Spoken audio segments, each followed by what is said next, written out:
Bienvenue sur notre chaîne. Nous publions des extraits vidéo pour vous aider à choisir celui qui vous plaît.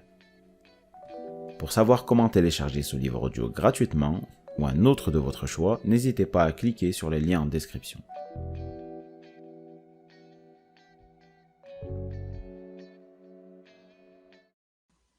Qui le rejoignit en quelques bonds.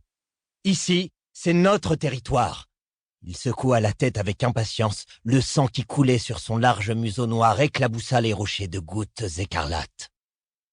Le clan saura honorer ton courage, Griffe de Tigre. Mais nous ne pouvons pas nous permettre de perdre d'autres combattants, insista Plume Rousse. Jamais Étoile Bleue ne demanderait à ses guerriers de mener une lutte aussi inégale. Nous aurons l'occasion de nous venger. Il soutint calmement le regard ambré de Griffe de Tigre, recula et sauta sur un rocher à la lisière de la forêt. « Repliez-vous, camp du tonnerre! Repliez-vous » hurla-t-il. Aussitôt, ses troupes se démenèrent pour échapper à leurs adversaires. Crachant et montrant les crocs, elles battirent en retraite à la suite de Plume Rousse. L'espace d'un instant, les chats du clan de la rivière semblèrent déconcertés. La victoire était-elle donc si facile? Cœur de Chêne poussa un miaulement de jubilation. Dès qu'ils l'entendirent, les guerriers ennemis joignirent leur voix à celle de leur lieutenant pour crier victoire. Plume Rousse balaya ses troupes du regard. D'un mouvement de la queue, il fit un signal et les chats du clan du tonnerre dévalèrent la pente à l'autre extrémité des rochers du soleil avant de disparaître entre les arbres. Griffe de Tigre fut le dernier à partir. Il marqua une hésitation à l'orée du bois et se retourna pour regarder le champ de bataille ensanglanté. L'air sombre, les yeux plissés de fureur, il suivit les siens dans la forêt silencieuse. Assise seule dans une clairière déserte, une vieille femelle grise fixait le ciel clair de la nuit. Tout autour d'elle, dans l'obscurité, elle entendait respirer des félins endormis. Surgit d'un coin sombre, une petite chatte.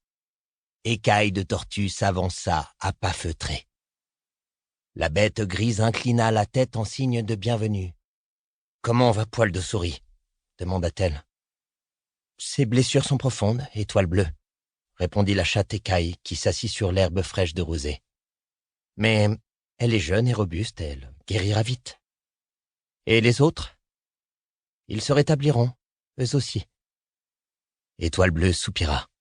« Nous avons de la chance de n'avoir perdu aucun de nos guerriers cette fois-ci. Tu es une excellente guérisseuse, Petite Feuille. » Elle pencha de nouveau la tête pour observer les étoiles. « La défaite de ce soir me trouble. Jamais le clan du tonnerre n'a été battu sur son territoire depuis que je suis à sa tête. Les temps sont durs pour la tribu. La saison des feuilles nouvelles est tardive et les petits moins nombreux. Notre clan a besoin de nouveaux guerriers pour pouvoir survivre. »« Mais on n'est encore qu'au début de l'année, » fit remarquer sa cadette.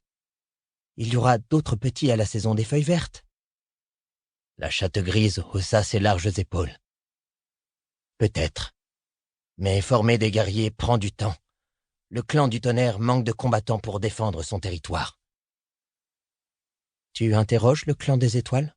murmura Petite Feuille, les yeux fixés, elle aussi, sur la traînée lumineuse qui scintillait là-haut dans le ciel sombre. « Oui, la sagesse des guerriers d'autrefois nous est d'un grand secours. Le clan des étoiles s'est-il adressé à toi dernièrement ? » Pas depuis quelques lunes. Une étoile filante scintilla soudain au-dessus des cimes. La queue de la guérisseuse frémit, son échine se hérissa. Les oreilles d'Étoile Bleue se dressèrent, mais elle resta silencieuse tandis que Petite Feuille continuait à fixer le ciel. Au bout d'un instant, la chatte Écaille baissa la tête et se tourna vers la grise. « C'était un message du clan des étoiles » souffla-t-elle, le regard perdu dans le vague. « Seul le feu sauvera notre clan. »« Le feu ?» répéta Étoile Bleue. « Toutes les tribus le craignent. Comment pourrait-il nous sauver ?» Petite Feuille secoua la tête. Je ne sais pas, mais c'est le message que nos ancêtres ont choisi de me faire parvenir. Le chef du clan du tonnerre posa ses yeux d'un bleu limpide sur la guérisseuse. « Tu ne t'es jamais trompée, petite feuille. Les anciens ont parlé. Il en sera donc ainsi. Le feu sauvera notre clan. »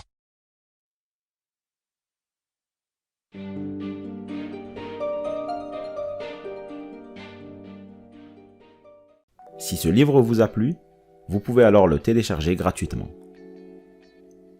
Pour savoir comment faire, cliquez sur le lien en description de la vidéo.